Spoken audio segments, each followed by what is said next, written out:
Welcome to Crisis in Perception, where we examine the systems shaping our world, one book at a time. So let's just jump right in with a huge question. When things go wrong, like really wrong, what happens to us? When the plane hits the building or the ship starts sinking, who do we actually become? Okay, check out this thought experiment from a social psychologist. Imagine two planets. On planet A, when disaster strikes, people come together. Strangers help each other. On planet B, well, it's total chaos. Every person for themselves. So which one is Earth? I mean, think about it. The myth of the Titanic is pure planet B, right? But the reality was shockingly orderly. Or at 9/11, people weren't trampling each other. They were guiding strangers down smoke-filled stairs. Over and over, the evidence shows we live on planet A. But here's the kicker. This is what's so wild. When you ask people which planet they think we live on, a whopping 97% say planet B.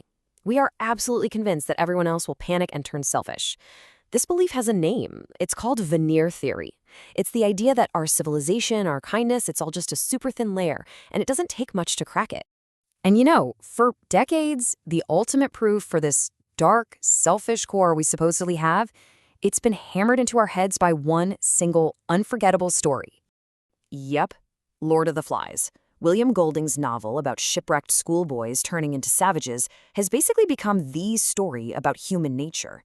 Golding himself was a deeply troubled man. He said he wrote the book because he understood the Nazis, because he felt that darkness was inside him too. And in a way, his story became our story of who we are. But what if I told you this wasn't just fiction? What if a real group of schoolboys got shipwrecked on a deserted island, and what actually happened was the complete opposite of that dark, cynical tale? Because it did happen. In 1965, 6 boys from Tonga, bored with boarding school, stole a boat and got shipwrecked on the island of Ata. And they didn't turn on each other. They worked together, they built a commune with a garden, a chicken coop, even a gym. They had rules. If they argued the solution wasn't violence, it was a timeout. And get this, they managed a fire and kept it burning continuously for more than a year. And after 15 months, when an Australian captain named Peter Warner finally found them, they were healthy, strong, and totally united. Their survival wasn't about the strongest winning. It was a testament to their friendship. This incredible, true story is the anchor for the book we're talking about today, Humankind, A Hopeful History by Rutger Bregman. He's the historian who dug up this real-life Lord of the Flies, showing us that it's a powerful example of a much bigger truth about human nature that we've just ignored.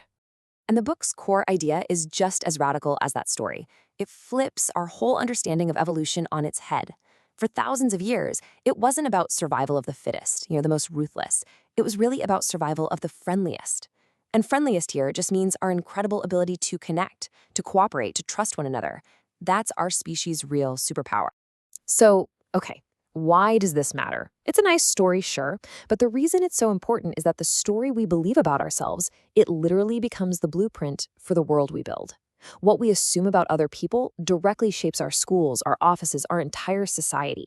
Think of it this way. It's like we spent centuries writing this incredibly detailed rulebook for society, but it's based on the wrong version of humanity. We've been designing a world for the selfish, panicked people of planet B, when all along we're actually from planet A. And you see it everywhere, right? If you believe people are fundamentally selfish and lazy, what do? You build workplaces with tons of managers, constant surveillance, and bonuses to get people to work. If you believe people can't be trusted, you create democracies built on suspicion and checks and balances. If you assume people are violent, you focus your justice system on punishment, not reform. The problem is, these systems can actually become self-fulfilling prophecies. They can bring out the very worst in us. Which brings us to this one really powerful question. What if we just tore up that old rulebook? What kind of world could we create if our institutions were built on a more realistic, more hopeful view of who we really are? What if we started with the belief that people, deep down, are actually pretty decent? This has been a mini explainer on Humankind, A Hopeful History by Rutger Bregman. Crisis in Perception is free to watch and listen to. Supporters on Patreon help fund the research and production that make this work possible. For the full, long-form deep dive into this book and its ideas, follow the link in the description.